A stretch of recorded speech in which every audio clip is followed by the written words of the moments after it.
Well, thanks so much, Kokeli. And we are now here back right in front of the City Hall, not too far from where Kokeli is. And it is starting to build up. As you can see, the men and women in blue taking their positions here outside Parliament. And therefore fitting that I now have a word with Lieutenant General Tebello Mosikili about the security operations. Thanks so much for stopping by, General, this morning. And of course, SONA is one of the most high-profile security operations for SAPs for the country. So talk to us about what goes into the preparation and, of course, your preparedness for today's event. Thank you very much, Sakina. Good morning to yourself. Good morning to the viewers at home. When we end, like today is 2026, it's the last day and the implementation day of the SONA.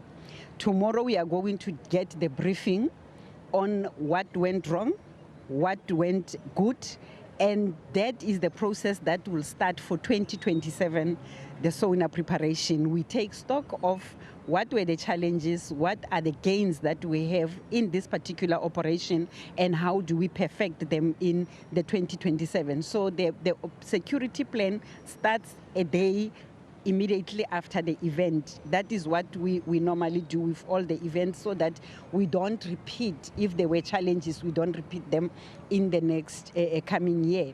And as the year goes by, we then interact with other stakeholders and role players that we may have identified as the most critical stakeholders that should come and assist in the security planning. So over and above the JCPS as a cluster, we then have to rope in other stakeholders to make our plans a very effective, efficient, and to attend to the issues that are required. You shall recall that last year, this time, this marquee that you are seeing here was not yet up, but here it is finalized. Those are some of the things that assist us into the planning. We need to know what type of security will be required. So there is a department that is responsible, but it then goes back to the security to say, what is it that we need to do? If there is plan B, how do we plan around that a particular plan B? Hence, I'm saying from time to time, we identify the stakeholder that we need to perfect and improve and close the gaps in the security planning. So it started a year ago. It intensified closer to the time.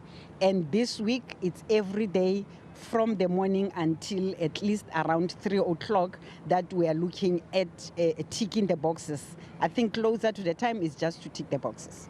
General Mosikili, without getting into sensitive details, when you look at the threat categories, what are you most focused on when it comes to SONA?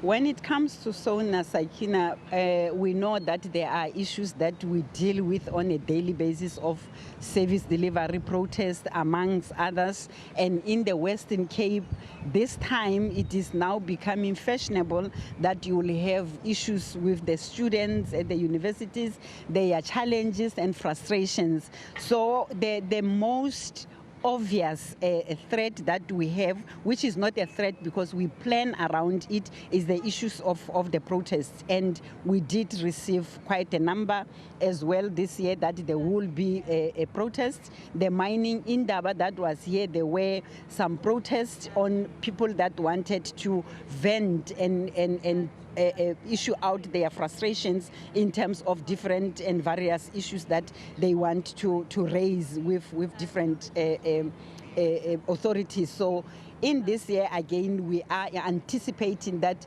we will be having as such, and we plan accordingly. And we have identified with the departments the people that will be available to go and address those issues. What is important is that issues need to be addressed. There were here and there sporadic meetings that we had.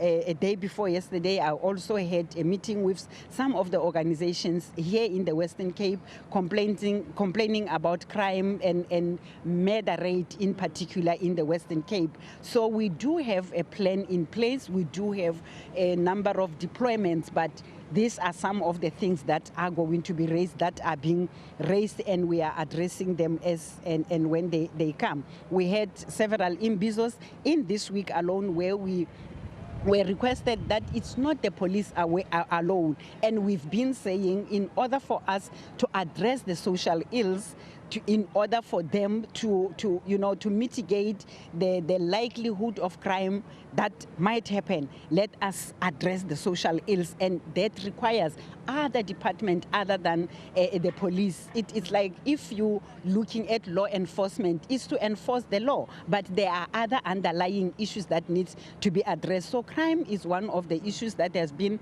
highlighted, and the the acting minister of police is engaging with different and several number of organizations. Even today, I think he will be having some of the meetings with other organizations, and my discussion with them, or our discussion, will always to look at what are they bringing, what are the issues that they are identifying, because they have the first-hand information. They are within these communities. What are the issues that are pertinent that will require security to move in? One of those will be visibility, that we are trying to intensify here in the Western Cape and 4 other hotspots provinces. We always augment the teams with the capacity from other provinces that are not challenging as this 4. Final one, very quickly, how many police officers have been deployed for today? Because you talk about visible policing, so there has to be a balance between making sure that there's safety here for the high-profile dignitaries, but also the communities are still suffering under crime. So that balance between the visibility, the deployment for here and in the communities, how many police officers have been deployed and how many protests are you expecting? Thank you very much for that question, Sakina, because always when we have event, we more or less concentrate on the event, or we think that the concentration of our law enforcement deployment is at the event itself. But we do consider the outer perimeter of this area, from the airport, from as far as your Hermanas and other areas, because we know that there are other people who want to carry on with their day-to-day lives, and that cannot be left alone, and we take all the deployments into the event. So like many other events, all the districts in the Western Cape have deployed. We do have the deployment of the medium to high risk teams to take care of any other eventuality that might happen outside of this area where we are. In terms of the numbers, I will not give you the number, don't have the specific numbers, but we have deployed to a maximum. It is a security challenge if I give numbers, because you can calculate.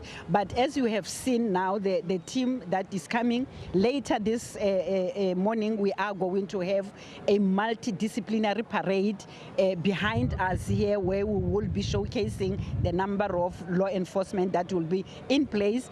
And some of those will be looking at other areas, the routes leading here, the routes leading out, and other key points that are here in the Western Cape. Tebello Mosikili, thanks so much for your time, and of course speaking to us about the deployment of men and women in blue to ensure safety and security here at Parliament. And of course it's over to Mkokeli Bandla now, because we see the political party representatives also coming through. Over to you, Mkokeli.